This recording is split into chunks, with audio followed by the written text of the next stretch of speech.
All right, everybody got mics on? Call to order the village board meeting at the Lisbon Village Hall on Wednesday, July 12th, 2023 at 6:34 p.m. Roll call, please. President Osterman, Here. trustee Blotaker, Here. trustee Moonen, Here. and Administrator Nicholas is present but has stepped away from the table. We've got interim fire chief Michelle Drager is present and in the audience, and clerk Capazzo Ketch to record the minutes. Stand for the pledge of allegiance and a moment of silence, please.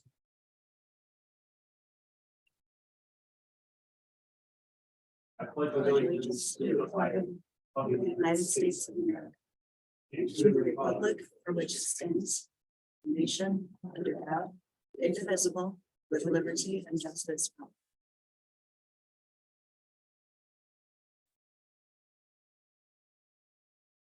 Thank you. Item 3 is comments from citizens present. Does anyone wish to make any comments tonight? Just please state your name and address. So let's go back to it, exit Reynolds. I do have a document here. Let's share it with the board. Can I hang out?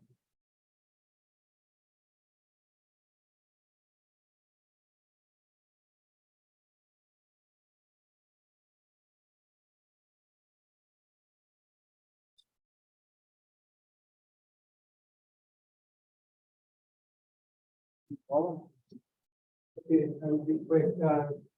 purpose of the public comment is for item 8C this evening. At the top of the document, there is the definition of a private swimming pool currently under chapter 15. Highlighted in red is the proposed changes that are before the board this evening. And then in italics and underlined is additional language that I have added. And the reason I have added that was there is actually 2 definitions of private swimming pool in village code, one under chapter 15 and one under the zoning code. And the intent behind this document was to try to lump those 2 together, and then hopefully there be a motion to approve the ordinance this evening, subject to some of these changes. In addition to that, could be an ordinance forthcoming to amend the zoning code to reflect the exact same definition. Right now, there is an inconsistency, and in particular, if you look at the second section relating to current zoning code, it's the final two sentences that were pulled into the top part of the italics. And in addition to that, there was a recent interpretation at the planning commission level. There was a stormwater pond, a landscape pond was interpreted as a swimming pool. Looking at the very clear language, I can understand where the planning commission members may have made that interpretation. But I think in the conventional sense, it was very clearly a landscape pond. And so the intention here was to provide some clarity to avoid a future interpretation like that, especially when it's very clearly a pond.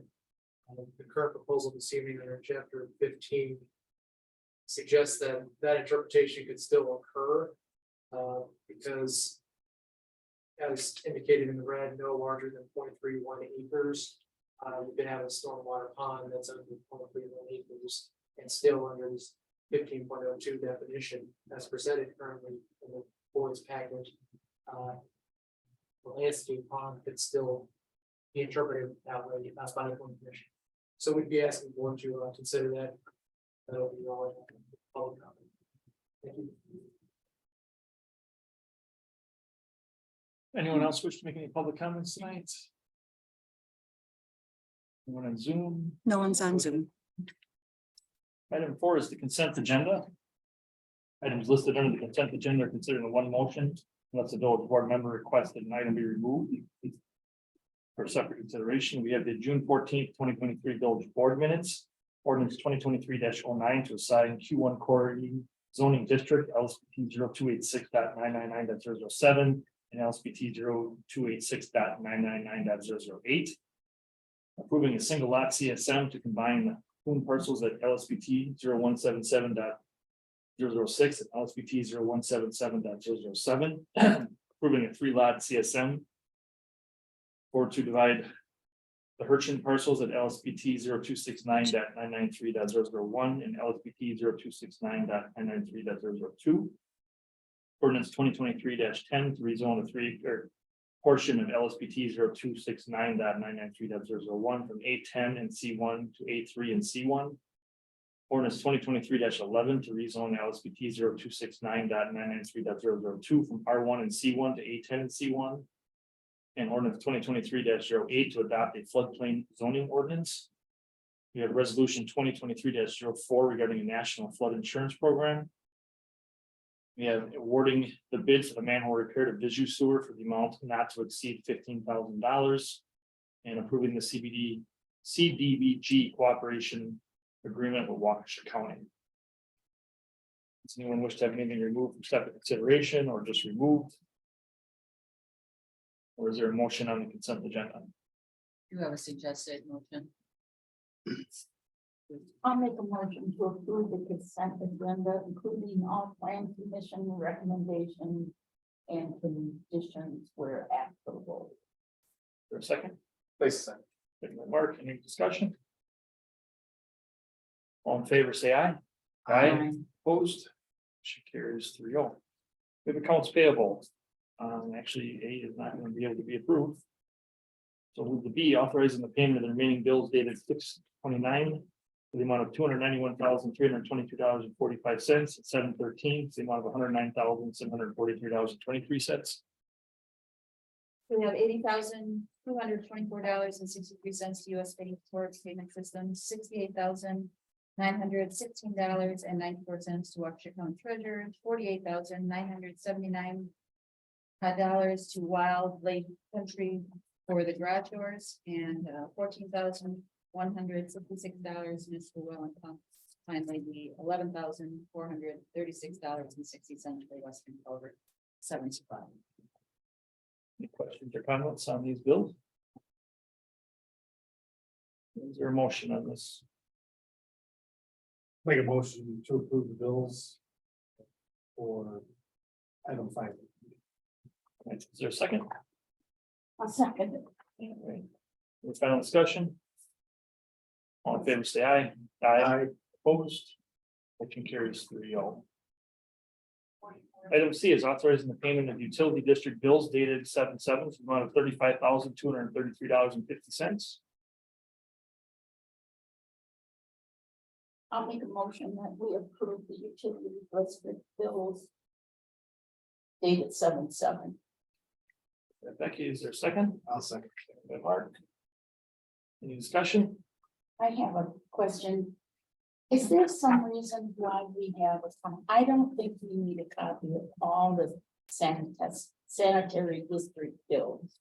We can stop bringing that to you. We just thought more was better. I Maybe- think that if somebody wants it, can't they just ask I can for keep it? it like I do for these, because all the rest of the bills are in here for. Or regular we just put a separate PDF on the website that you can access separately from the main packet. Yeah. I think we were originally intending to bring them because they're post public utility meeting. This is the first group that actually reviews them. So I think, Very true. I think thought to you get to guys know. reviewed them. so No. because of the way they're billed, our meeting is at the end of the month, and these come to first.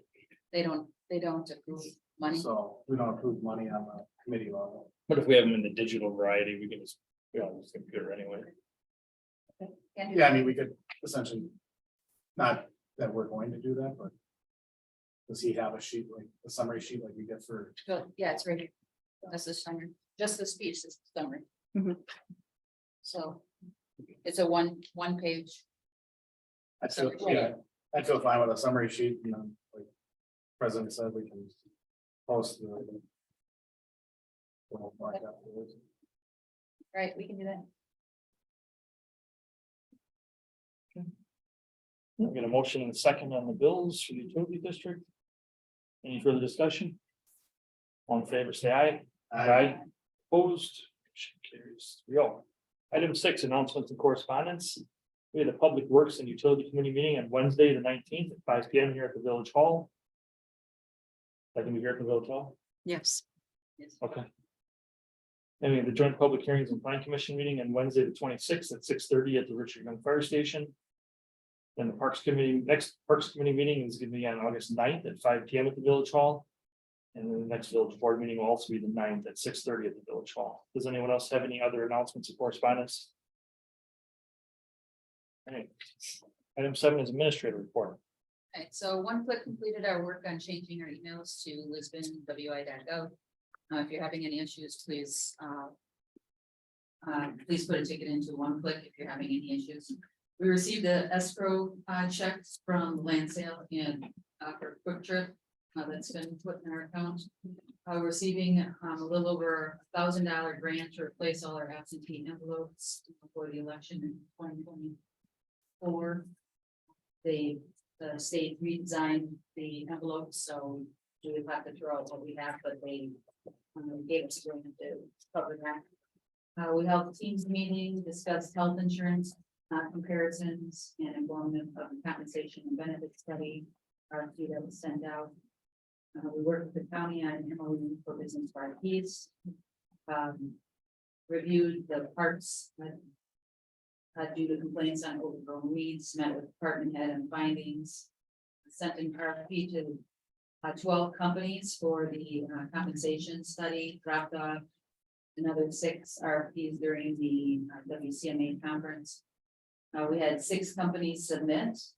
Today was the deadline. Next step, Mark and I will review the RFP next week, hold interviews if needed, and bring them back to the village board for approval in August 9th.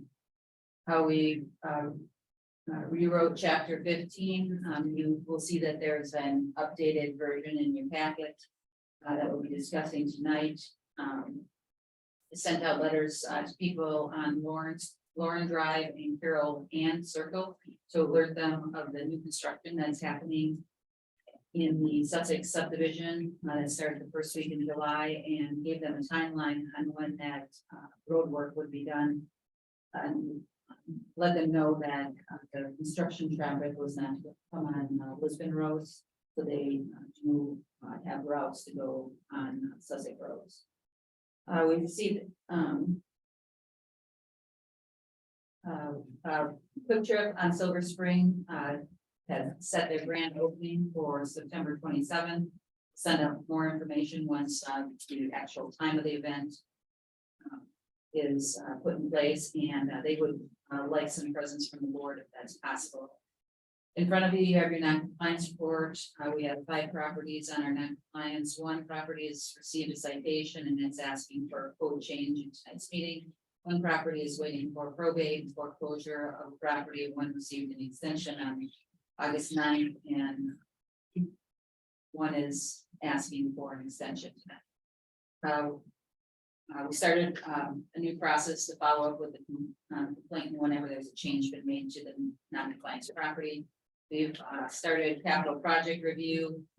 And we expect a presentation from the department heads August 9th. Pepsi's looking to take ownership of the building in October and move in between November and January.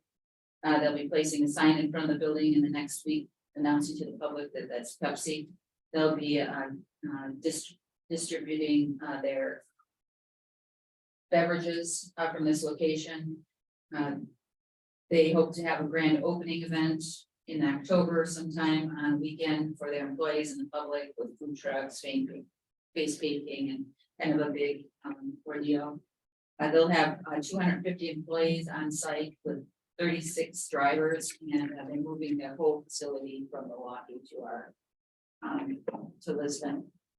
So for June departments, clerk finalized the board of review and open book coordinated application process for new operators, tobacco, alcohol related licenses, process dog licenses, taco sites, passes, parking citations, park reservations, and special assessment letters. Highway division completed the first round of roadside mowing. Ground all the brush pickup.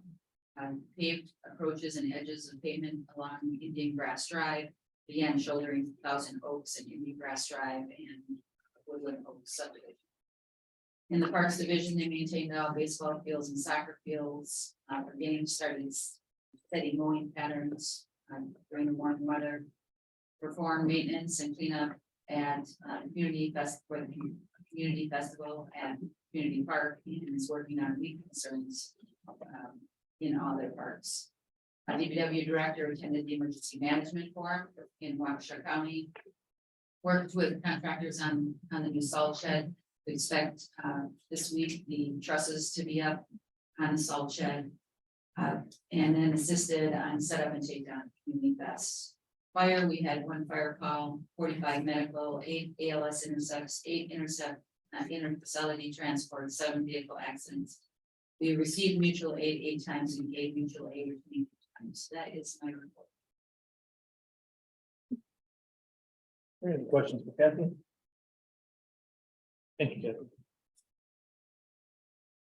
All right, item 8 is unfinished business. We have a discussion necessary action regarding TID 1 financing options for final infrastructure. John Cameron. Good evening, everybody. John Cameron with Ellers. We were asked at the last board meeting that we were at to look into the possibility of using the available increment stream to support a portion of the infrastructure work that is happening within the tax district, to see if that can be financed on a tax exempt basis. We ran that by Corals Brady, who's the village's existing bond counsel, and we came back with an answer of short answer of no. As long as the guarantees are in effect within the TIF district, you'd either have to use fund balance or finance the projects on a taxable basis. One caveat though is if you go ahead with fund balance, because you did adopt a reimbursement resolution saying that at some point you may look to fund projects with tax exempt debt. Once the guarantees are done, you'd have the freedom to come back and use tax exempt debt for the projects, provided that happens at, on the short end within 18 months of the project occurring.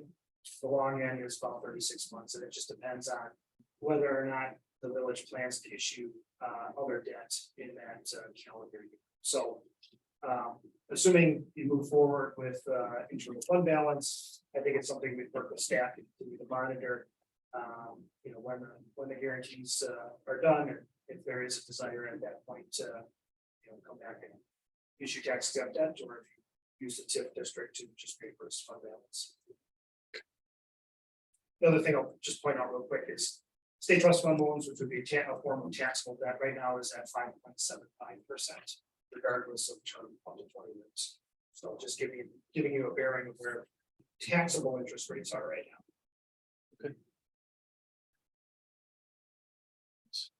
Questions from the board? No?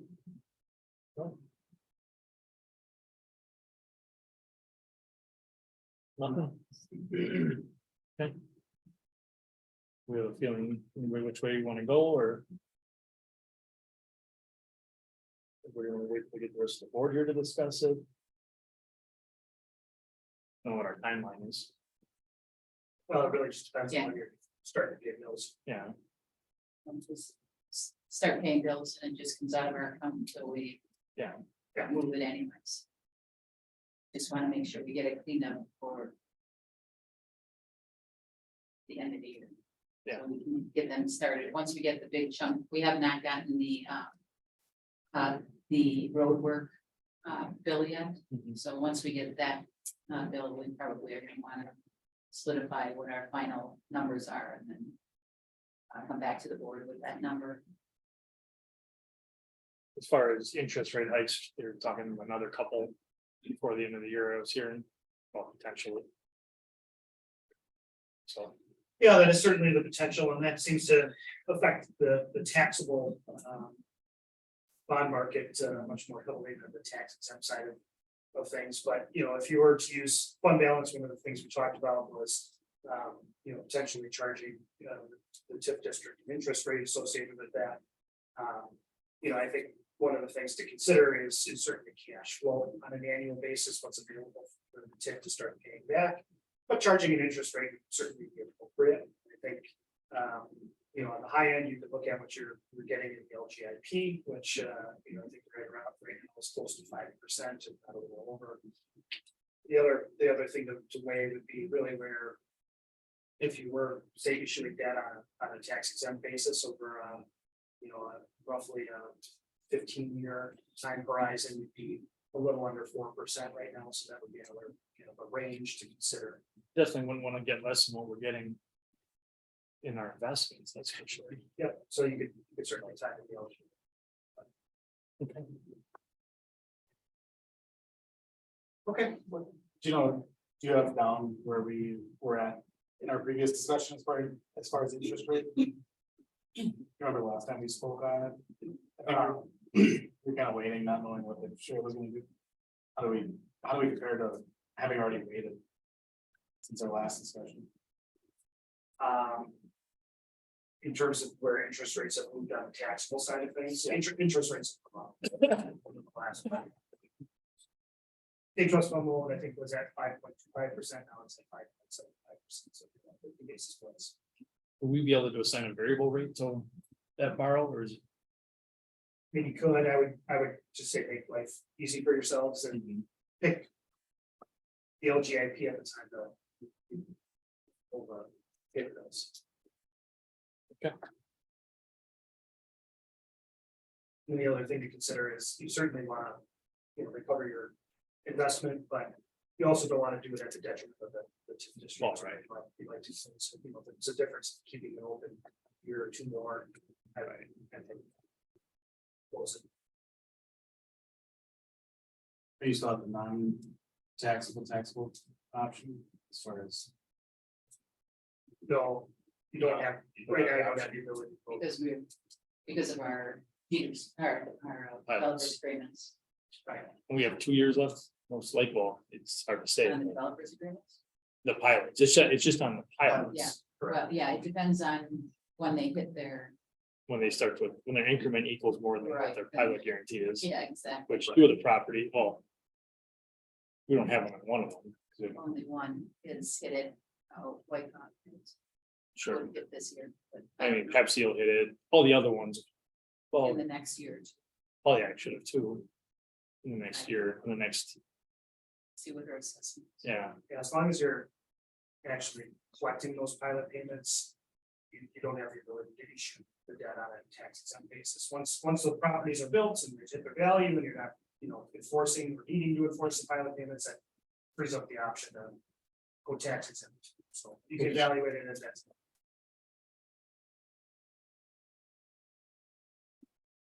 so that's what we gotta think about before we make a move. I guess I just don't want to wait too long. And be at them, you know, I think, after three rate hikes. Yeah, I think you'd be safe to move forward with the use of internal fund balance.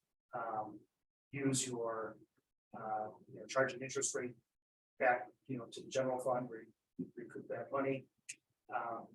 And just see how quickly the pace of building continues. And, you know, to get to a point where you feel like, hey, we really do want to try to replenish our fund balance, then fine. If not, you're still, you know, within that AAA level by using fund balance to do the project. If you're feeling like, you know what? It's fine, it was a good investment. And we'll get that back, you know, with incremental like districts. Then and if we had to do something, we could do part of it. We have the option, we could do part of it, if we want to, correct? yeah, you can always go to the trust fund loan and it takes roughly 45 days to get start to finish, get money. So if we felt we were tying too close, and then we use part of it, we could use. Say $1 million out of our. One fund and borrow $1 million from the state trust fund loan. Yeah. That keeps our, If rates come down at any point, you can always refinance that. in the state trust fund, we pay off at any time, correct? Yep, with a 30-day notice. But you still have flexibility, but I think you'd be safe to move forward for the time being.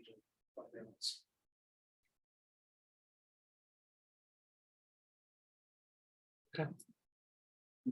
All right, sounds good. John, Thank you very much. Have a good evening. you too. Thanks. Item B, discussion necessary action regarding creation of job descriptions for full-time fire department positions and any applicable pay ranges and recommendations to the fire commission regarding the same. All right. This is, we postponed from the last meeting. And we did get word back from our attorney on the questions we had. I don't, did you send out an email on that? I don't. We would be. Sorry, Mark. I was just gonna ask, do we have a summary? How do we get to the? How did we get the information? Yeah. Got something by email. I can grab it while you guys start talking. He did not feel, our attorney felt we were in a good position as far as if we did change these positions around, but let's say. Michelle wanted to go back to her old position. We had leverage where we could change things essentially back to the way they were. We have ways of doing that that protects the village. Michelle and I had talked about positions and as far as which one would make the most sense.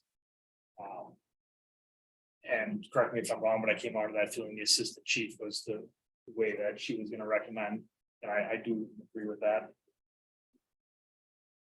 So I don't know if anybody has any other questions.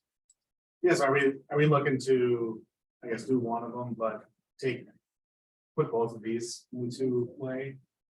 So, last time you had asked to separate them and they were separated at one point and put together at another point, so I'm just bringing to you the separation of the two and then the changes that were proposed the last time. Do we want to take some comment on these two? I guess I'll just start it off. I still strongly feel unless we have, I guess, something contrary to what I'm thinking.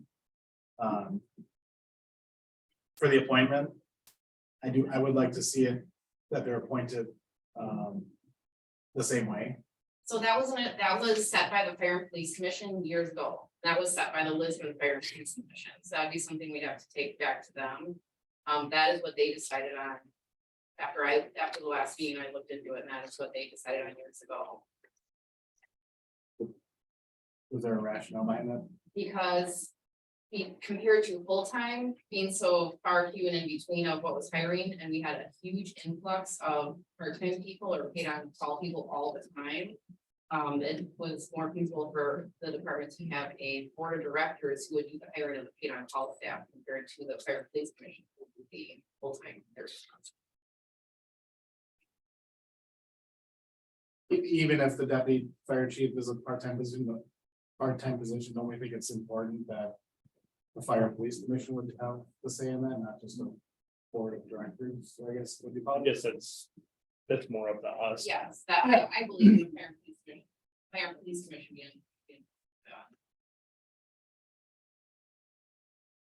being. I guess I kind of still feel the same way. I think whether it is a part-time or a career position, I think it's not that the paid on call or part-time people are not important, but I understand the position of getting quickly hired in those positions. And I still think the deputy chief should follow the same. whether it's The part-time. fire and police commission still approves all promotional positions into any officer positions in policy.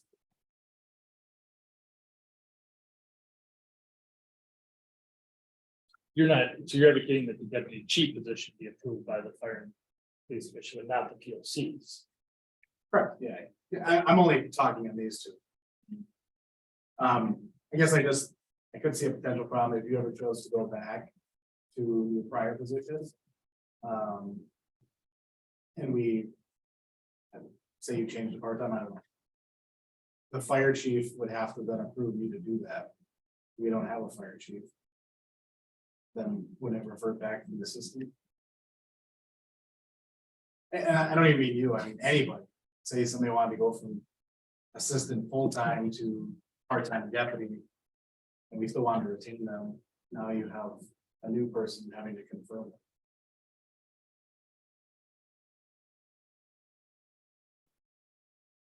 I mean, the fire and police commission still approves any of the officer positions into any of the levels itself. I mean, they had approved me to go into the interim fire chief position as well.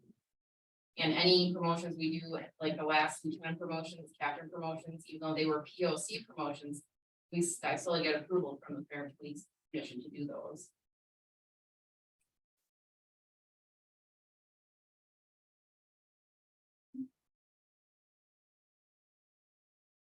You want them to be worded the same.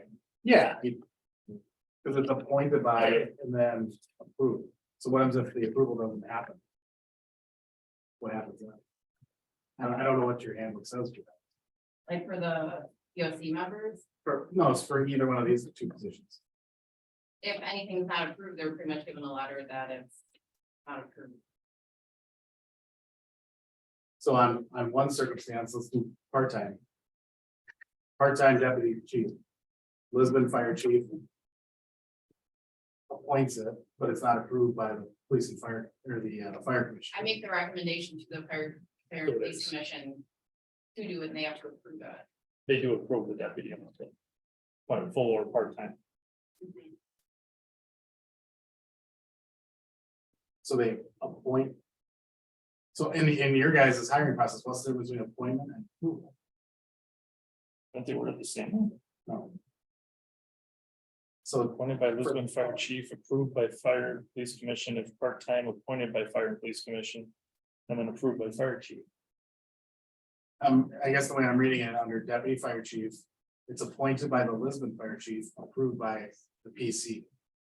If it's a career person, it's appointed by the police and fire, then approved by the fire chief. They're flipped depending on whether you're part-time or career. Correct. Why the difference? And when I spoke with, Attorney Jim Macy, he said it's not a right or wrong to do two different ones, because that was one of my questions that came up at the last. He said as long as, it's the regular practice is that, and in many cases, he sees that the chief appoints, POCs part-time, but the fire commission appoints all career. I mean, I guess the difference I would see is that if we're hiring a career person, we put out for it, but if we're moving and promoting somebody from internal, which. I think it's every single time for the deputy position. So essentially, we could never make the deputy full-time.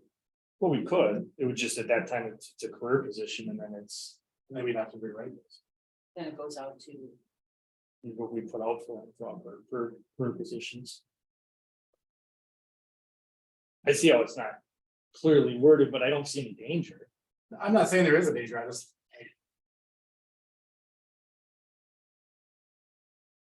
I just. From being through it for years and years, I know it, but this is one of those things like you write an ordinance 1980, and now we're reading in 2023. Yeah. And you go, what the hell were they thinking? On the assistant fire chief position, page 3. Under work environment, first sentence, it says while performing job duties, the associate chiefs. Since we separated it, can we just move that back to assistant chief? Yeah, I can change that. And If then. I need to be changing the other one. Yep. And, No, yeah, that one I have so to that, be changed. yes, the other one is good. Yeah, Yeah, I can do that. second thing on that page is the compensation and benefits. Can we, the assistant and deputy chief, can I'll get that out. we just read it individually? Yep. Those are my only comments.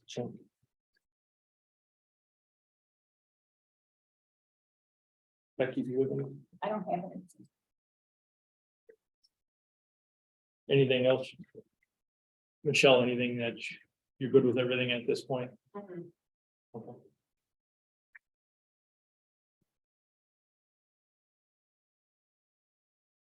All right, so at this time, is there any other discussion on this from anybody, I guess?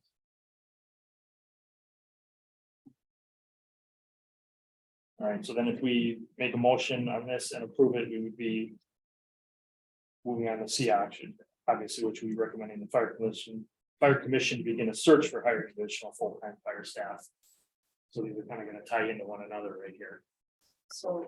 so B, we would need a motion, and what we'd be doing is recommending these job descriptions to the Fire. fire commission. And then C would be moving forward. I'll make the motion to approve. Make a motion to approve creation of job descriptions for full-time fire department positions and applicable pay ranges and recommendation. The fire commission the same with the changes suggested by trustee Moonen. It's a second on that, so this is affecting technically a part-time position though too. The deputy fire chief description is technically a part-time, could be. But yeah, they're all in there for at least like the POC part-time positions. So I guess I would probably amend my motion and to just say fire department positions and not just the full-time positions. Is the second okay with that? Cougar. All right, any discussion? All in favor, say aye. Aye, opposed. Motion carries 3-0. And item C, discussion necessary action regarding recommendation to fire commission to begin search for hiring additional full-time fire staff. We will be looking for one person at this time. Yes. I would make that motion. Is there a second? Second. Becky? Any discussion? Do we have to designate that? The position? Yeah. I would amend my motion to state that we are hiring the assistant fire chief position. Second, okay with that? I'm fine. with that. Any other discussion? All in favor, say aye. Aye. Becky, aye. Aye, sorry. We need Yeah. Opposed. Carries 3-0. Thank you, Michelle. Item 9, new business. A, discussion necessary action regarding request by 11 Liv Schneider for extension to meet compliance order issued on May 31st, 2023. Yes. How you doing? No.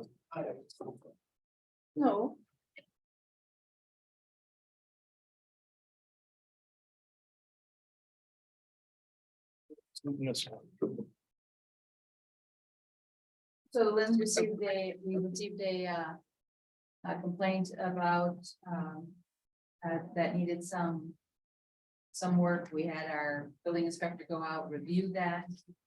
They did get a 30-day, 30-day notice on it, and they're here today to ask for an extension.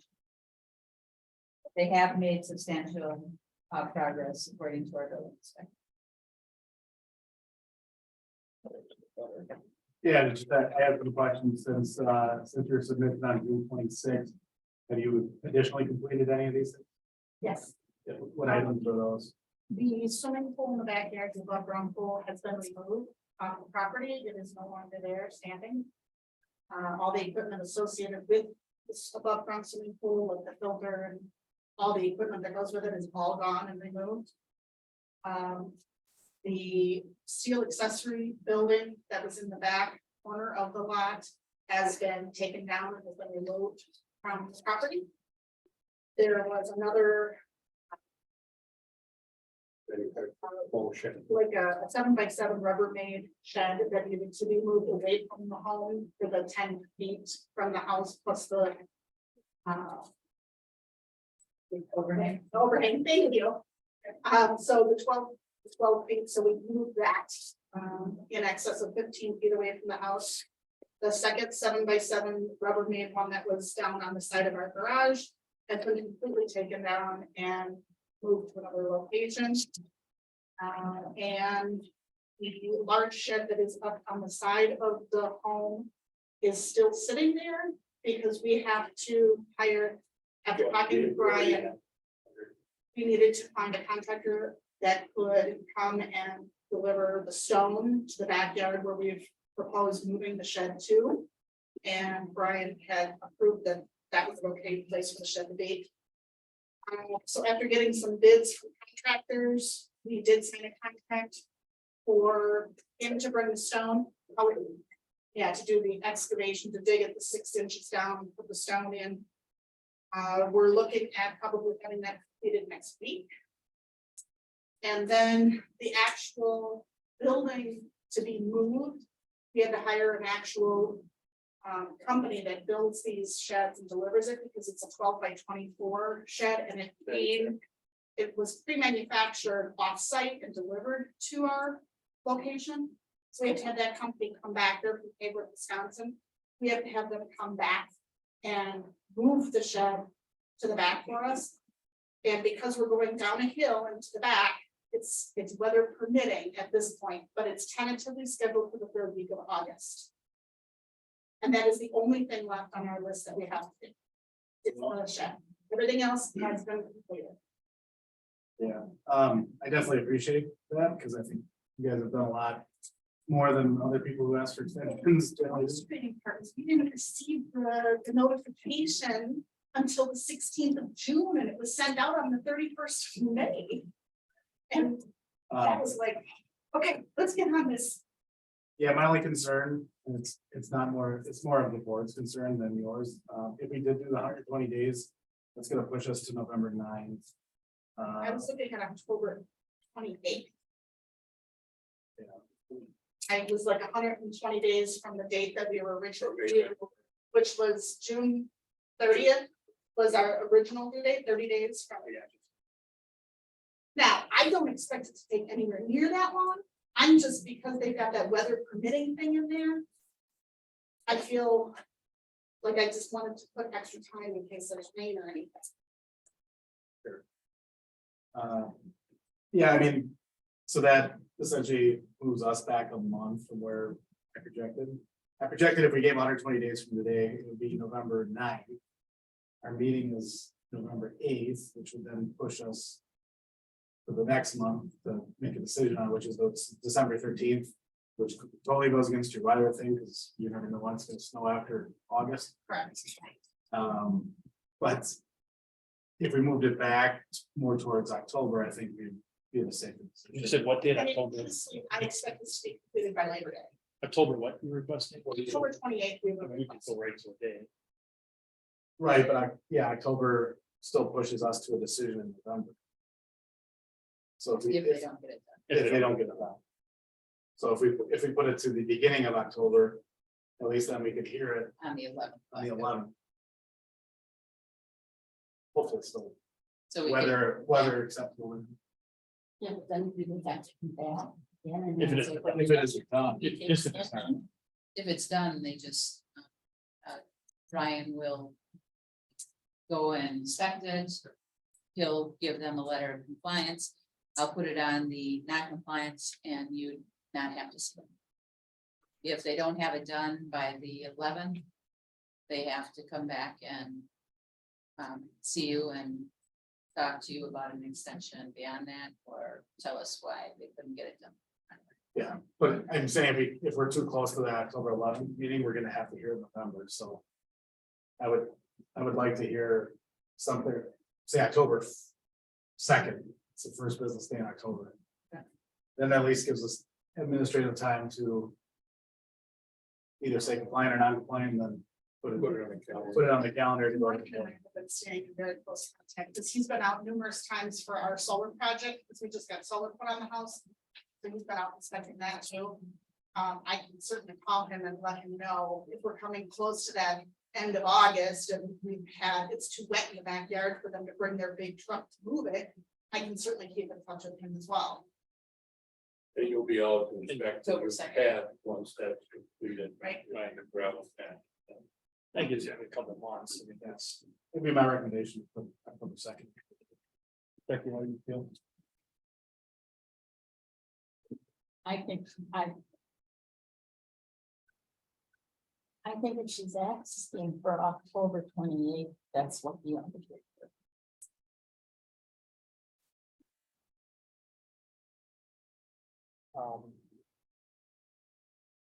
Our plan to complete it. I don't see any reason why this honestly I wouldn't can get, tell you the conversation that Brian and I had, which is the reason that he put September 1st on the building permit, is because him and I talked. And we said 90 days should be plenty of time. right, And he said, however, Lynn, I want to tell you. That if you're gonna go to the board, ask for an extension. Ask for more than less, because second extension is not going good. So that's why we came up with the date we did. yeah, I think if you needed it, honestly, I can't see any reason why this wouldn't get done by October Correct. 2nd. But if you did need one, you came to us on the 11th, there's gonna be good I mean, We obviously had a monsoon or something in between then and now, or, Well, yeah. You haven't had any rain for. Yeah. I say that now, it's not gonna stop raining for the rest of the year, so.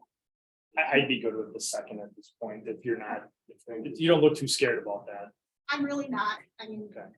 I however don't want them to come with their big trucks and get stuck in the backyard Yeah. either and then have to pay that. We're not asking for that. I think you guys have already proved a lot of good further than a lot of, well, a lot of recent people. So Plan has been more. We saw everything that was on there. you generally hear people ask for recommendations for extensions when they do stuff in the last week. Oh, no, everything is done, everything is set in place. We've got tentative dates scheduled for everything. These 7x7 plastic sheds, we actually, those count towards the shed in our community? It's an accessory structure. Yep. Which I didn't. It's what, Yes, it's an accessory structure. but it's not on a pad or mounted to the ground or anything, I'm assuming. We're gonna have to review that because a lot of people have these little pool structures that are little plastic tubs, including this guy. It's a plastic thing, with a little plastic floor, Right. and it comes with a big bucket of screws, and you spend the weekend putting everything I'm together. obviously not looking at it, but it's clear, is it defined a certain size or just say plastic structure? Because then there's a lot. Just any accessory structure. We need to look at that because You can do that. I literally have one bin next to my house that I've got stuff for my chickens in, and I got another one on the other side of the garage that I got tools in, and technically that means I have too many sheds. Well, They were sheds, but they were sheds. They weren't like boxes. No, that- No, but I mean, if we're not distinguishing it, Yes. Robert makes. because I'll say I had this discussion 10 years ago. And the answer was different, Oh, so, and that was in the plan commission meeting, so that's why I just want to find out where we're at. it's a good time to make the things, Yeah. because we're making changes. In any case, it moved and the other one. Very good. I'll make a motion to approve an extension for the Lebanon Diner extension to October 2nd. I'll Second. second. Becky can second. I'll second. All right, any other discussion? All in favor, say aye. Aye. Opposed? Motion carries 3-0. Thank you. Thank you very much. All right, item B, discussion necessary action regarding request from Ron Torn to adopt ordinance 2023-12. Repeal and create section 16.01, parent A, parent 1 of the village code. Related to fences. Right, this is another property that we have had, in non-compliance, they've come back and, they have put up an 8-foot fence, they're asking for our code to be changed, from 6 feet to 8 feet. Discussion. I don't like 8-foot fences. I think they're too high. I don't think that, we need to get into, doing changes to the code because one citizen wants to have an 8-foot fence. Two. Huh? Two. You want an 8-foot? I've always fence? wanted 8-foot fence. Well, too bad. Not yet. I don't see any reason for it. I think 6-foot fence rules were for cities.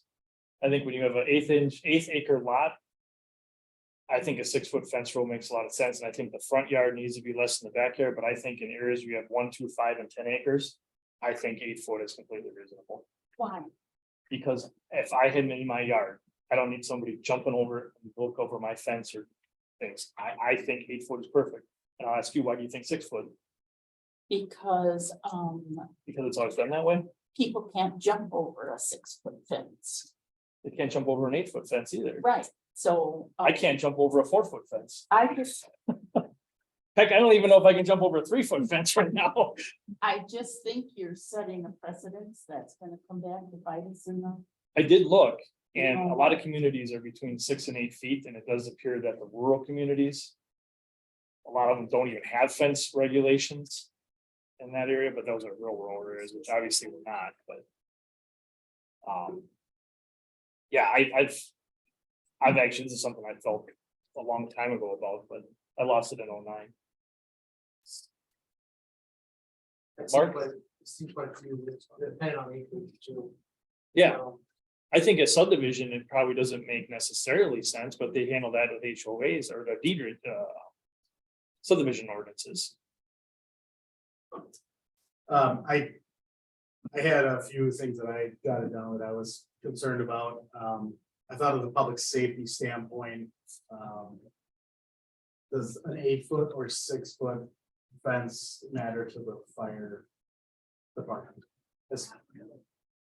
Yeah, I mean, is it something where you train on 6 foot fences and that's your requirement? You have to be able to scale to access a fire in the backyard, something like that? Okay. Yeah, I definitely like the shorter in the front fence. I think there's a less expectation of privacy and curtilage to the front of the house versus the rear. You know, I guess a few weeks ago, we talked about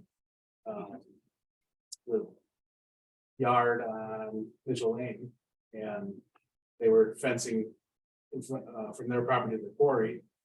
We don't have a height restriction. So I think we have to be applicable to the different zoning areas.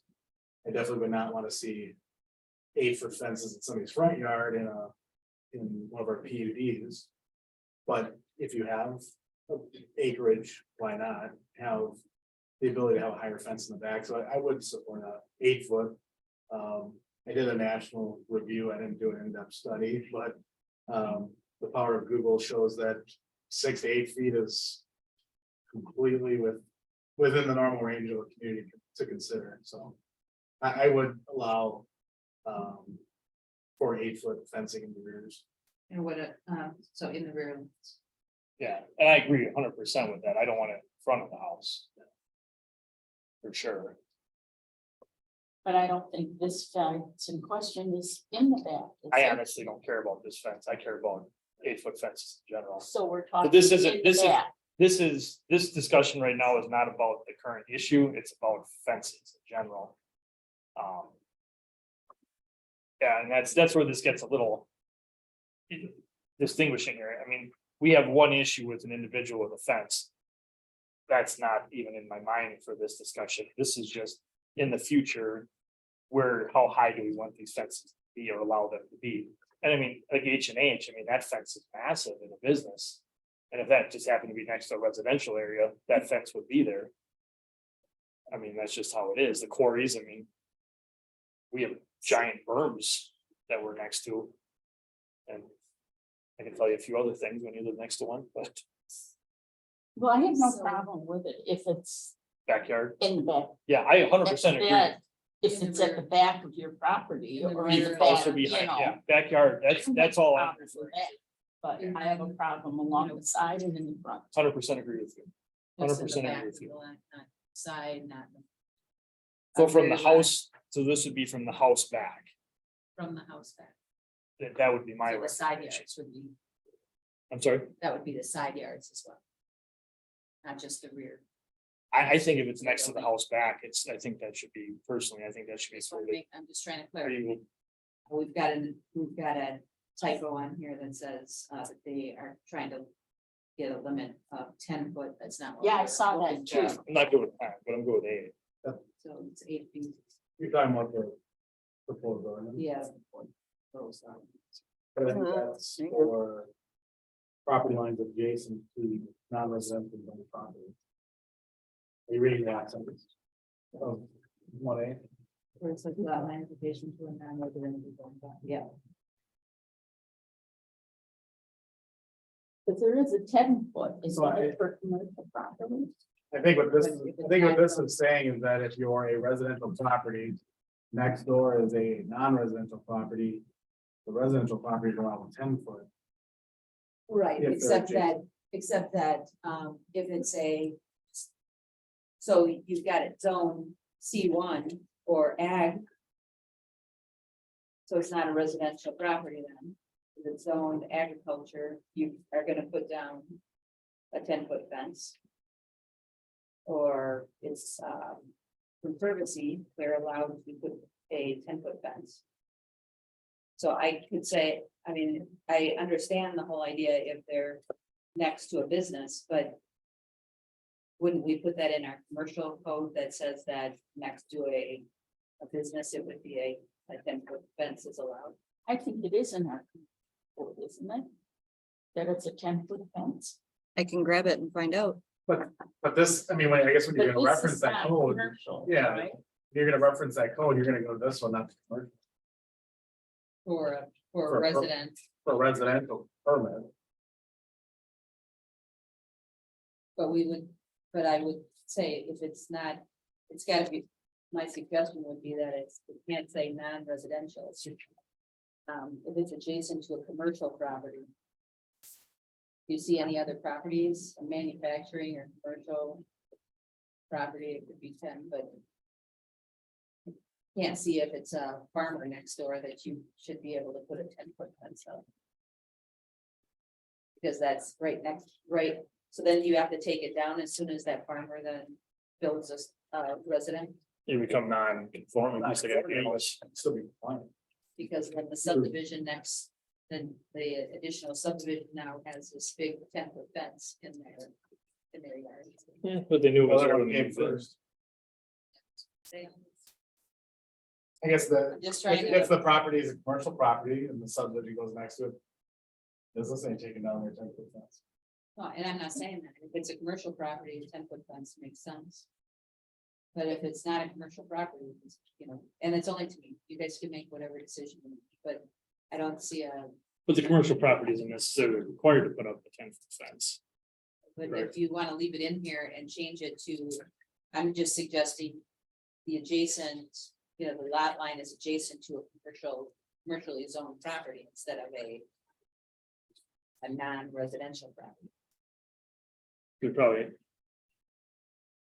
What about a quarry property? Business. Is that considered commercial? I guess we might probably have to like actually go out list which ones. To be clear. I mean, I guess. I think I'm gonna mark on this, don't I do see a conflict from 1505. For the pool fencing, Oh, that's, yeah, she's got it in the front, yeah. so 1505 will say 6 foot. 1505. Oh, yeah, Now we're gonna do 1601 that says you can put 8 in foot. 8. So we'd have to change in fences for around pools. Remember here, it does say, It has, but not to exceed 6 feet in height. Oh, we're talking about chapter 15, so, does say except as provided herein. In the, in your, in the, on 16, so in, 16 what? What are we looking what at? are you talking, in section 16.1? yeah, so when we say except as provided herein. That's basically saying, except as provided elsewhere, chapter 15. You can do a structure or you can do a fence up to 8 feet.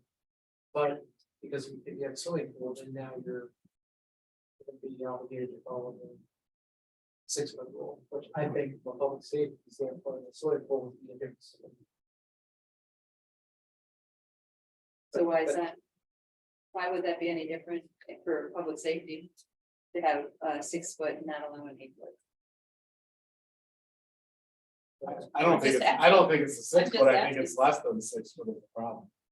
Does not exceed 6 feet. Cause they're more worried about use. Well, not less than 4 feet in height, but not to exceed 6 feet. Yeah, fences around pools are more of a youth safety issue than a privacy issue. Just questioning, that's all.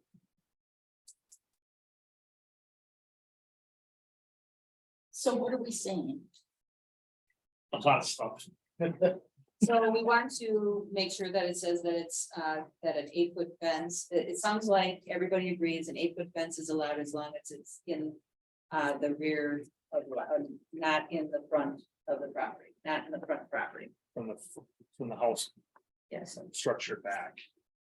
From the back? Does not, I would be good from the house back. Yeah, I think the only thing to just like we consider did on for that the is if accessory you have, structures. if you have the west side of a house. That faces a road, because it's corner property.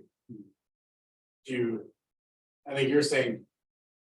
This, the 8 foot starts at the front corner of the house, I think you're saying it starts on the rear corner. Right. I mean, that's the Two different things. two different things. Because if you start yours at the front of the house, then they're allowed to encase the side of their house. If you start yours at the rear, they're only allowed to Do the rear. do the rear. And so Joe's saying side yards are. okay. From You're the saying side. you're saying side yards could have 8 foot, yeah, essentially you're saying side yards could only A 6 foot. have 6 foot. Like. This is the house on the property. The road's over here. I'm okay with it starting here to go back. What's the front of your house? This is the front. So this is the front. I'm okay, and this is the road. I'm okay starting. Right here, I think Becky, what you're saying is. You wanna start here? I want to start so it's in the back. Gives Marcus to decide where it's starting. It's the toughest decision I make all night. Yeah, I mean, I think that protects looking when you have houses next to each other.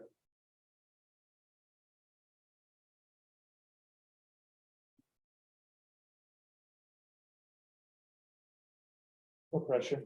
Take your time. I always think of fence wars when I think of the fence zoning code. As far as somebody putting stuff on the side, Well, yeah, most people put up a fence. we probably should get a spike. Right. You know, kind of one thing. That's probably something we should consider. But we haven't had that problem, but Max for kind of is 4 feet. max fence size. Yeah, That's why I residential, have it. 4 feet. Yeah, I took mine. Huh. 6 feet. Oh, dogs, I can jump over 4 feet. So the kids don't come through walking to school. Yeah, that's exactly. Yeah. Yeah, exactly.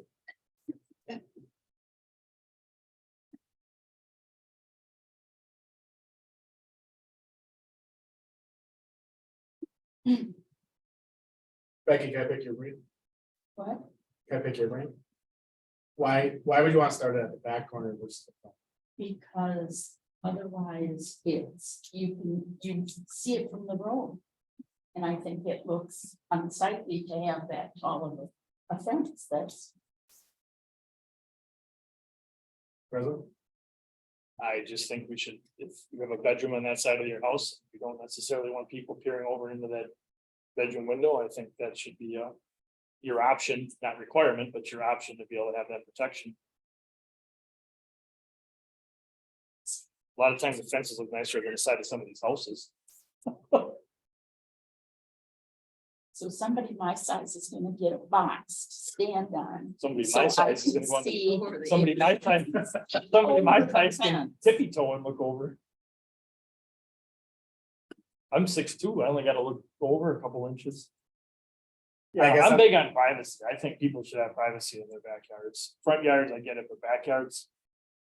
I think it would actually solve a lot of our neighboring disputes. They can't yell over the fences usually. Especially some of these ridiculous disputes we've had recently. I mean, it's, Yeah, they say fences make good neighbors. yeah, I believe it. I really do. I mean, it's. I can think of a couple properties right now and, You know, I guess I'm thinking of a few in town that have fencing that's already starting on the front corner. And to add 2 feet to the top of it, I don't think would change my opinion of what it looks like. Yeah, I'd be more in line with starting at the front corner.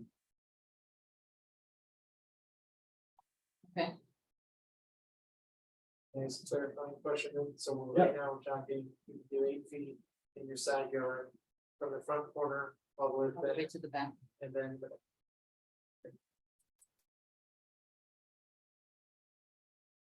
And that, that's how this reads. As for. and what do we have as far as the. The front yards, what do we have for restrictions on those? And that's what, we can only say that it would is specific, we're gonna have to say it's specific to the side and backyards. Right. And then the front And yard the- is still 6 foot. Yeah, still 6 foot. See, and that I almost think is too high, but I'm not fighting that, but I could have sworn there was also a prohibition some extent in front of those. We definitely shouldn't have a subdivisions. 6 foot. In subdivisions, they don't want any, Yeah, in other places you can. but then again, I live next to Afford. Lisbon Road. Well, I live next to Lisbon Road. I mean, and the way my house is angled, the 6 foot fence doesn't do me any good. For noise block, but I'll just put some big trees up eventually. Yeah, I'd almost. Right now, I'm thinking we would allow a 6 foot fence outside of the right of way. In front of somebody's house. Essentially, they'd have 6 foot on the front, 8 foot down the sides and back, and now they have a Look like fortress. pretty, pretty. Yeah, that's probably something we'll have to address in our code, just to see what makes sense in the front yards. I don't think anybody's gonna complain about. A little bit shorter fences in the front yard at all. I think we'd be in favor of saying no. My only thing is that people have dogs, they wanna keep them in the yard. But usually in the We can- backyard, Well, We give them usually, 3 yeah. sides. you know, me and dogs, backyard seems plenty. So, Okay, okay, do we and have- then are we going to change the adjacent to a non-residential zone to 10 feet? And allow that to happen? Or are we going to? I think I'm good with that, and if it needs to be changed, change it when we do the new code. Yeah, well, that's what we're kind of trying to do here. Let's finish this. code out. It's only got 3 people here right now, that's. Yeah. I'm fine with changing it From 10 feet. to 10, It is 10. Uh, just a non, Not, so property Non-residential. adjacent to a non-residential. right, They My, could have. my question is the non-residential, not the 10 feet. I'm just saying, if you're gonna put up a 10-foot fence, you should be next to a commercial. you want it to be manufacturing or commercial, Something, yeah, you don't want it next to, Oh, instead of like a farm field. yeah, farmer. What if a farmer's house is right next to it? So they have their, it's still a single Everybody gives family, it's still a everybody gives them- single family dwelling. Next to it, but it's non-residential, big property zone, because it's zoned ag. I think there's a lot of give and take when you live next to a farm, and I'm a Right. farm, don't get me wrong, but there's a. Farmers are out there at 2 all night plowing their fields, and if a 10-foot fence stops some of that noise. So Yeah, you 'cause I have to think pay for The it, purpose then changes from person protecting their privacy to a person protecting their. sanity, It's crudely as put, yes. yeah, I mean, I get none, I like farmers, don't get me wrong, but. I just don't see it as being And I can't see it There's- being a applicable situation. Yeah, there's a lot of give and take when you're living then next to we'll a leave it farm. as non-residential, we won't deal with it I agree. again.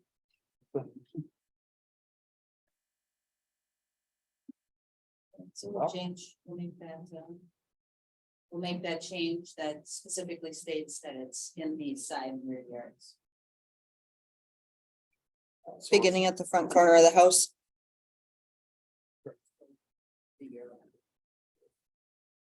I just want to make sure we get it right.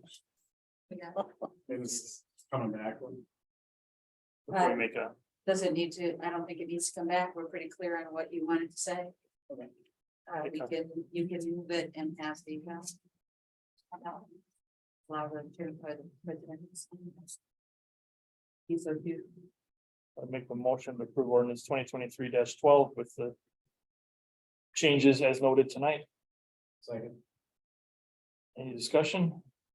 All in favor, say aye. Aye, opposed, Nate,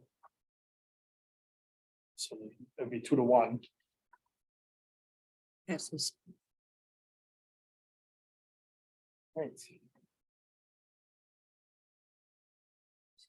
Item C is discussion necessary action regarding ordinance 2023-07 to repeal and recreate chapter 15 of the village code related to private swimming pools. We're talking about some, we can. Okay, well, certainly stick around if anybody has questions. So, in your packet, there is a new. With a highlight on it, and so a new ordinance, the same ordinance number was 7, got a paper clip on it with a clean copy and a red copy. This has been gone through with our attorneys. We were aware of Michael's suggested changes. We did add an artificial pool of water larger than 0.31 acres is not considered a private swimming pool. So we took care of that for the concerns that we were alluding to. This has been gone through by Attorney Macy and myself, and I asked for your opinion. So what we're doing is changing everything from town to village.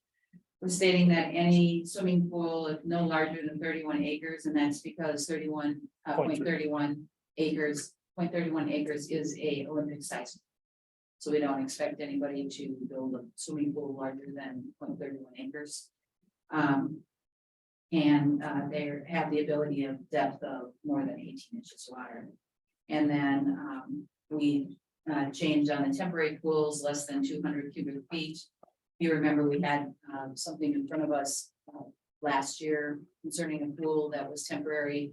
The property owners thought that if they just said that they weren't going to put 18 inches in their 4-foot pool, that was good enough. This makes it very clear that if it's designed to hold more than 18 inches, it's temporary. Otherwise, all pools that can hold more than 18 inches would then fall under the regular swimming pool requirements, which would require them to have a permit, and but temporary pools do not need it. And we changed all of the rest of the code for specifically for the village and town. And then speaking with our building inspector, we changed the electrical regulations.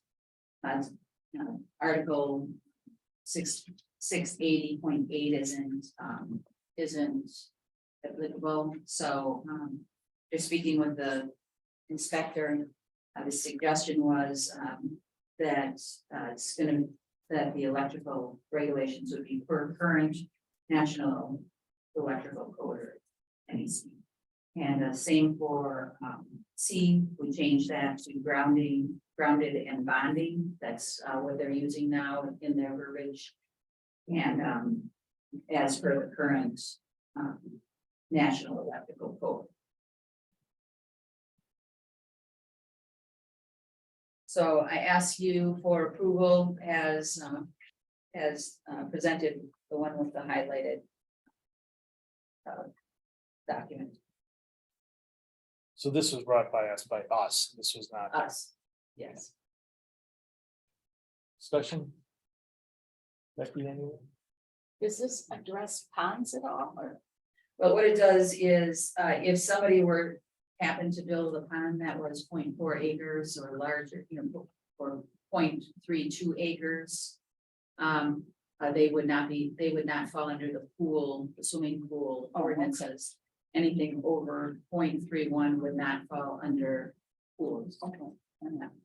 And that's where we discussed this with another one of our applicants, that their pond fell into the swimming pool due to the swimming pool requirements.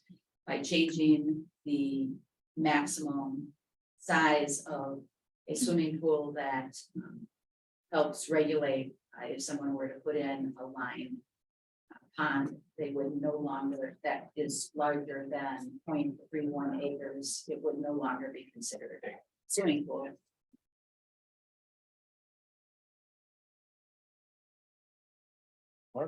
Yeah, my point of clarification I have is, in 1501, it says private swimming pools. Yeah. And then in the first sentence, it says no person shall construct, install, or enlarge a residential swimming pool. Okay. But then further on, it references in 1502, it goes back to private. Right. swimming. Yeah. Is that, I can change that, it was just that, that was what was in there, residential, I can change that to private.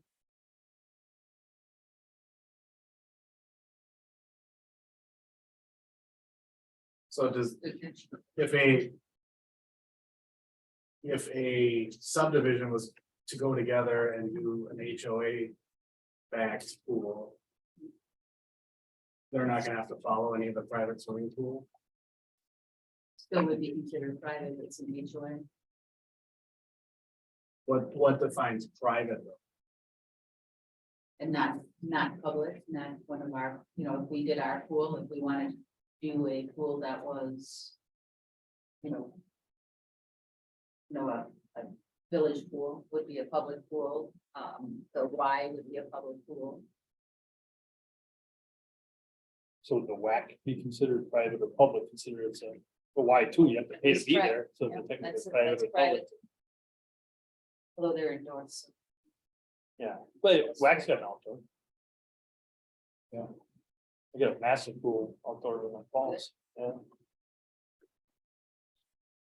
Not that we have a WAC. Right, so if somebody I was gonna wanted, say, if- if somebody wanted to construct an outdoor pool.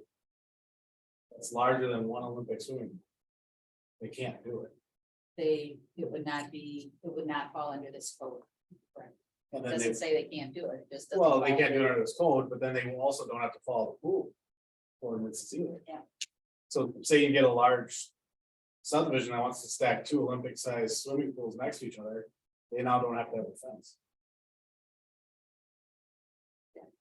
That's true, if somebody comes up with wanting to put in a pool that large.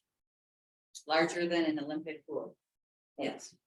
That would 0.3, not 0.31. chances of that happening, of somebody wanting to put in a pool larger than an Olympic sized swimming pool. Is very rare, would be. It is now, it's 0.32 acres. It's 0.32. But now it doesn't fence. Just wanted to know, you know. Yeah, I mean, will we be opening ourselves up to potential issues? Guess pretty wealthy people in this area. No, I do not believe so. We, we when don't I plan ordinance for work people with, who are reasonable. We plan for- Well, we also have there is the ordinance that can only occupy so much of the lot too, that's correct. so it would narrow it down even more, but. That doesn't stop somebody from building a big pond. That is larger. That is, as long as it doesn't take up more than the space and doesn't, and is a. Is an acre in size, there's nothing that stops you from doing it. But our new code rewrite could probably address how we handle that, But this It is wasn't- it specific just to wasn't- swimming. right? But when our new code is rewritten, talking about stuff like that, I'm sure that could be addressed. It's one of those things. that And we wasn't actually, thought of. I've got Oren working on ponds. Looking at what other communities do for ponds. That's- So what if we remove the word private? I don't have a problem, but if you want to remove private, I don't have a problem, that's just what was in our code. So I just left it there, I'm happy to remove private, We'd have to remove it private everywhere, code then, or. or just private swimming pool. I can change, I can remove all privates, are you good, all three of you good with that? Okay, Just say swimming pool. Yeah. Yeah, remove all privates. Private, so it'll just say swimming pools. Chapter 15, swimming pools. get a commercial swimming pool that comes in, which I don't think is coming anytime soon, we'll have to worry about it. Yeah, Adding to the future. Okay. do that. Any other questions? Is there a motion on ordinance 2023-07? I'll make a motion that we approve, ordinance 2023-7 With the changes? with the changes. Let's discuss. Right. Is there a second? Mark, any discussion? All in favor, say aye. Aye. Opposed, motion carries 3-0. Item D, discussion and necessary action regarding audio visual upgrades in community room. All right, so we have been having some trouble in our community room. I was consistently been trying to we have only 7 people can be on our Oh, nice. mics at a time, and so A lot of times someone's talking and we're unable to, we have to have someone turn it off in order to have one. Bring it up. I was asked to get something together and also to see if we could get, additional mics. That would allow Mitch or anyone that's in the, that's not at a regular mic would have a mic that they'd be able to speak at. So what I did was I got a review from, or a quote from Faring. 2 quotes, and they were supposed to get me a 3rd quote, because I had some questions. Interesting thing is they can come back and reprogram our current mics to be voice activated. So they change them, and when you speak in them, they turn on But then you can't turn them off, and they turn off as soon as you stop talking. but but you don't have control over that. Like a mute. Like now I can mute it, Right. but I wouldn't be able to do that anymore. I don't want that. Yeah. I'd have to check to see how that worked, because we talked about it for closed session as well, but that is as an option that would give us the ability to speak at, to not have to turn on and turn off our mics. I mean, if we have more than 7 here, Yeah, it's just the box that we had here that we used is different than the box that we put in over there. Something's changed since, 2020, when we put in these new mics and receivers and systems. They no longer are even doing wired mics any longer. They're all doing wireless mics. So the additional mics would be wireless. They can, they suggested to do a quad. I was talking to them about 3 handheld transmitters. I just threw out 3 just so I got an understanding of what the costs were. We definitely were looking at 1, but if we did a quad wireless receiver with the power supply, 3 handhelds, and all the stuff we need, as well as the programming of the system, that costs $11,649.87. Now, the other option is to try to go with something a little smaller, a little slimmed down, and just get a wireless mic for Mitch. In this case, we would use it more so for Mitch. Then it would only be a 1 wireless receiver, would only allow for 1 mic. And it would have the same information, but 1 transmitter and all the same paraphernalia that's needed. And that cost is with programming is $4,455.56. When I spoke with them, they said, my big thing was, well, if I did 1 and then later on I needed another, they said we'd need to get another receiver then as well. So it's not saving us by not doing what happens with the quad. It allows us to add 4 wireless whenever we need it. But if we go with the slimmed down version that only allows for 1 wireless mic, then if we wanted a second wireless mic, it's going to cost us, another receiver and another mic. is this the same company that put it in originally? Yeah. Is there anyone else we can talk to? And And I'd like to get some bids from other people. I'm not gonna lie, I am not impressed. I'm not really happy that the fact that they put that in, knowing what we were gonna do. I mean, you Okay. kind of depend on an expert to say this or that or whatever, and then they put it in the system with all these mics, and you can't even use them all. I mean. Yeah. That kind I of get- turned me the wrong way. I can definitely get some different quotes and have them look at the system. I just went to the person that put in the system, that knows the system. The best way. I guess the other So- question. Go ahead. Are you even interested in doing it if it's gonna cost? So. One thing I thought of too was, it's not a quality or it's just a quantity thing. Why can't we take this system and put it over at the fire department and bring that system over here? Because, we only ever have 5 board members plus Maybe it's because of that. I don't think it'll work here, will it? Or is it the same? Is the It's different. interface the same? It's totally different. We mixed and matched an old system with a new system. That Here, one's not that old, is it?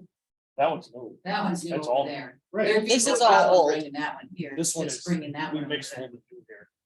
We took some of our old system, because these are the old mics. Yeah, why can't we take this system and put it over there?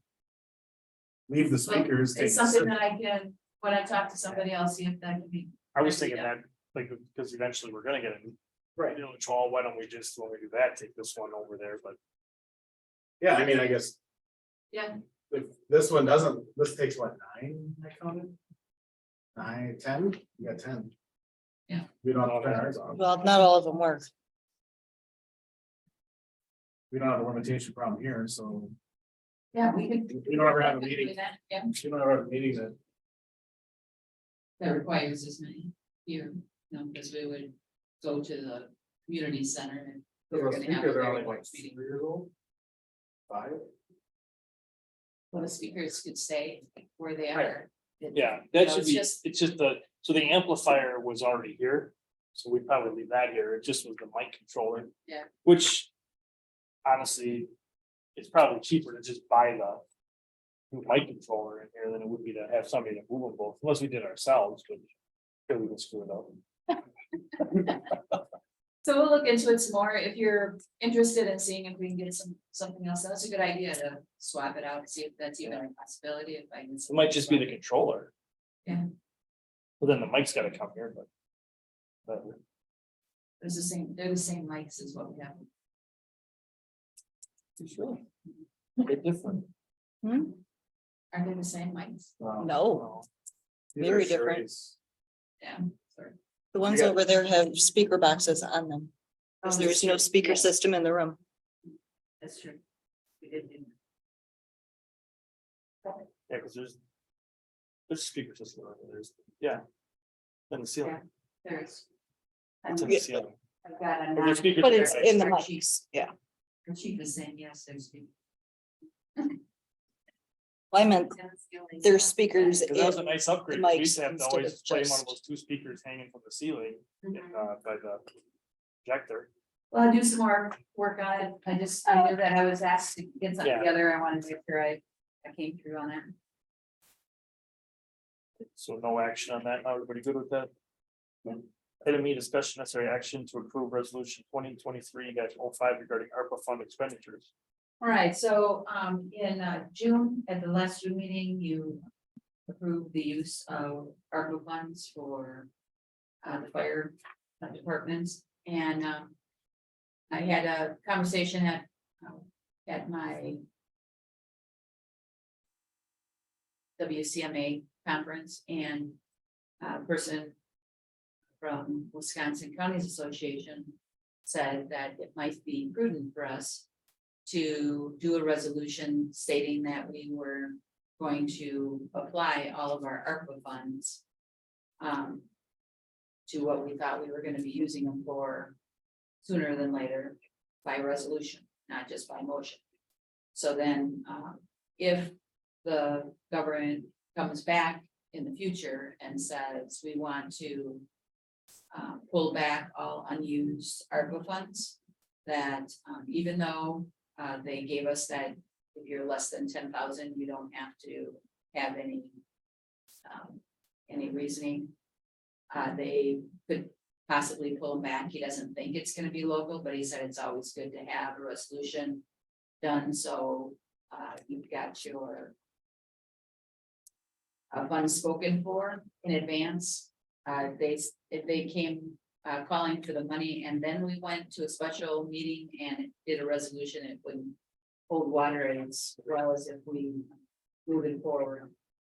And so I have on the back a resolution that steps up what we got in our fund, what we used it for, what we have left of our $902,445,060 available. And that we that on June 14th, you approved staffing the new staffing amount of up to 443,000 annually. And I put in this, that it was going to be funded by our funds. It will continue after ARPA funds have been depleted using the 2023 Wisconsin Act 12 shared revenue. Does this shoot us in the foot for using that money from? That we just got though, The shared rev, right? Act 12, no, because we can use it for other things. We can use it for DPW, for, Right, but if you start using it on something else, then you're done. it's gotta be a one, if we were gonna use it for something else, it would have to be used for something one time. In the case of we know that in the case of Can we just say we'll use it in conjunction with it?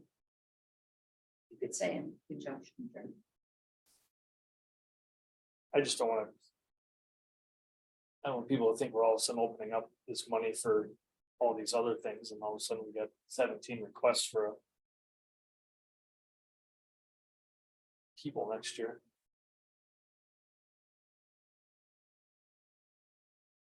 Probably just one. Already meeting with the, department, so. Which part do you think will allow that? Or it said that So in our whereas, talking about the the whereas. last one. The fire department staffing the amount of 442,088 annually to be funded using ARPA funds and will continue after ARPA funds have been depleted using the 2023 Act. I think it's not like we're gonna use the ARPA funds solely. And then it's gonna Yes. leave that other money, so then we have to use that other money on something that is, Allowable, right? so if Or I we wanna did, use that money and then use the ARPA money to subsidize whatever's left. so if we did 443,088 annually funded using ARPA funds and in conjunction with 2023 Wisconsin Act 12 shared revenue funds. Until ARPA funds have been deleted or have been depleted. So you're saying the exact 12 first. I'm just saying Just use it in thinking. conjunction, so we, doesn't tie us to using any specific amount, but it also doesn't restrict us to using ARPA funds first instead of. The extra shared revenue. Gives us the ability to. Use either or both. I'm not saying this does restrict it away, I just kind of read it that way. So it was, the understanding is for levy limits. Is if you created a new position or you have to show that, and you use it, I use ARPA money for that position. You have to state how you're gonna fund it in the future. And so that's kind of what I was trying to get at, that we were gonna fund these positions in the future with our shared rev of 12. It might not have been worded that way, but that's so we don't lose money in our levy limits sheet. We want to make sure we have the ability. They said if you're going to create new positions, if you're not using ARPA funds for a one-time spend, then you have to show how you're going to accomplish funding in the future beyond your ARPA spend. How many So- years do we have to use it? We have to have it used by 26. It's gotta be it's gotta be encumbered before. But this is just a fail safe anyway, because we could, next year we could We spend it still all have, on the swimming pool. a I'm kidding, all YouTube watchers, I'm completely kidding on the swimming pool. That's gonna be the front page. A of the double newspaper. size Olympic pool. Completely kidding about the swimming pool, it's a very touchy subject in this area. So does this say, did we agree, does this? Are we only using the rest of the ARPA funds on this? That's what this is saying, but we didn't have anything, unless you have something that you wanna put it toward, I just don't wanna lose the funds, and the gentleman had said to me. Get something on your board for in a resolution form that states how you're using your ARPA funds, that you already approved using the ARPA funds in one way. You can tell her. I didn't get a response from either one of those, the other two board members.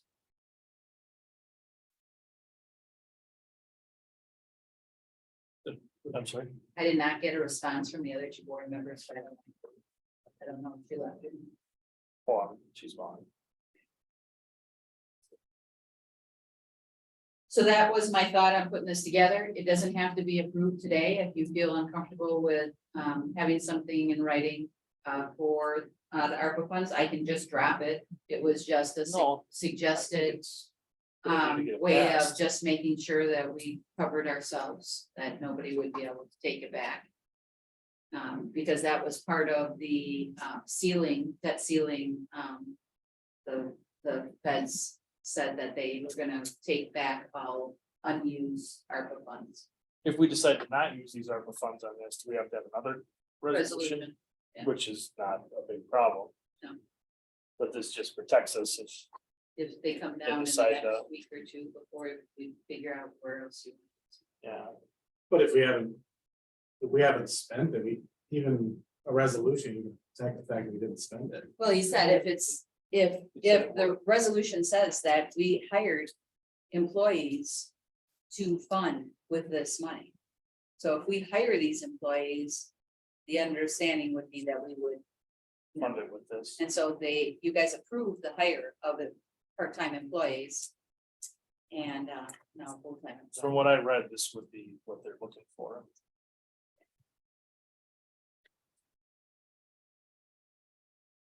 Crappy if they decided to do that anyway, but far be it from political entity to go back on their Right. word. It's up to you if you want to move forward on it. If you want me to change it, I'm happy to How change do you it. feel, Becky? I just don't like, I just don't like saying that we are going to spend whatever our funds we have. 902,000. On the new program in the fire department. So if we decided we didn't want to, we could change it, set that another resolution. Like, let's say we wanted to. We needed something, and also we had to buy a fire truck or something that's usable, right? Yep. We could. Then just.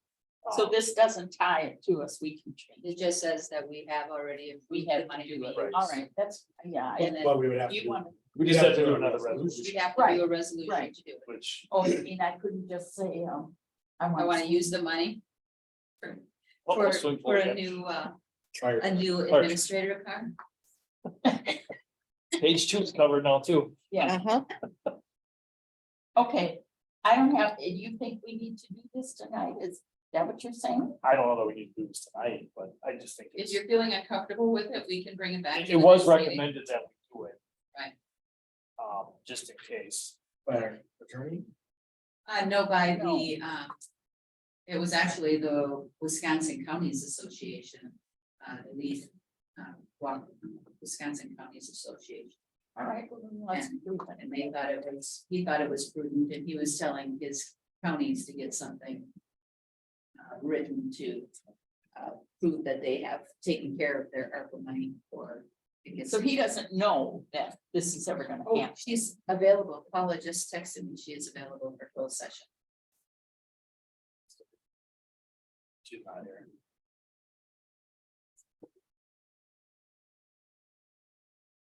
I don't want to be the one that's already come back.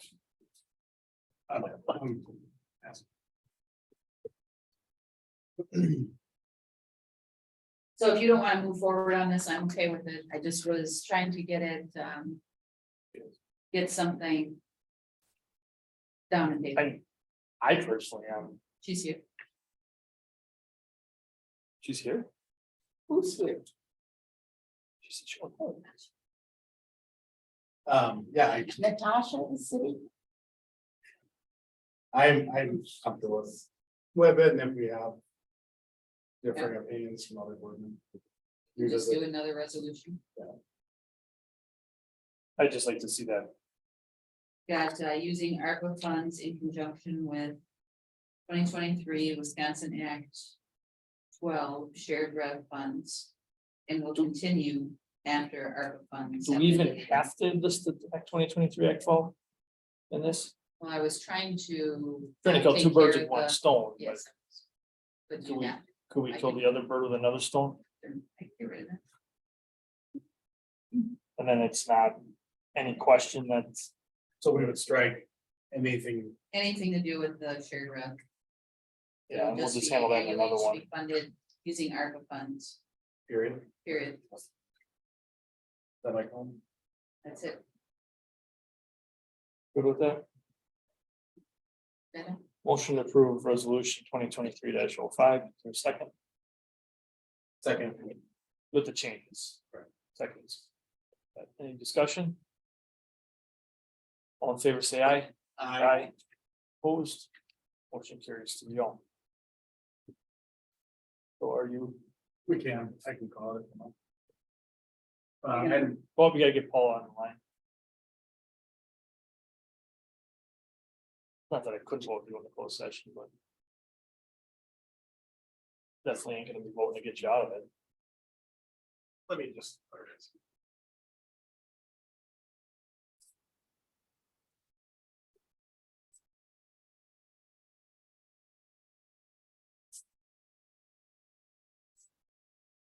Oh. Hey, we were just getting to the closed session, so we haven't, we didn't get past, thank you, Sean. See you, Michelle. So,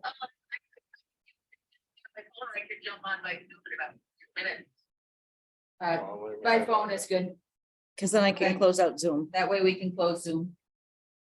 Okay.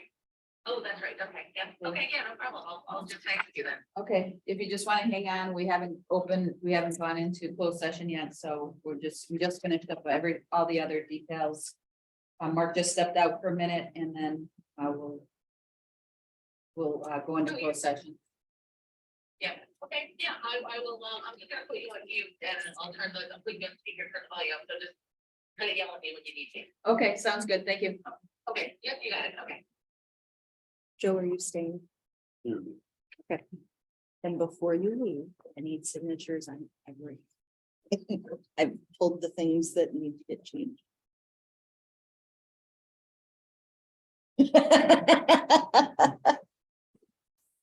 It's a lot.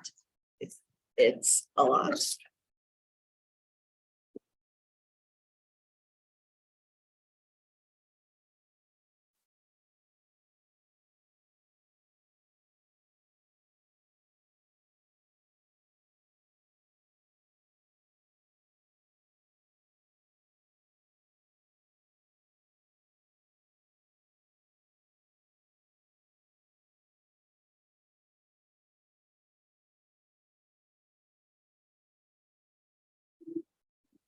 All right, item 10, closed session pursuant to Wisconsin statute 19.85. Sub C, for the purpose of considering employment promotion. Compensation or performance evaluation data of any public employee over which the governmental body has jurisdiction. Or exercise of responsibility, more specifically regarding the treasurer evaluation. I'd be looking for a motion to adjourn the closed session. So moved. Made by trustee Cliffhanger, and I will second. Paula, Follow. Paula, would you like to second that motion to go into closed session? Sure, yeah, okay. Paula Quinn is present by phone and has seconded the motion for closed session. Roll call vote. Trustee Moonen Aye. and trustee Plotecker. Aye. And we've got trustee Quinn by phone. Are you in favor? Just for the record, the president will be absent Yes. and excused. Okay, We'll go into closed session at 8:18.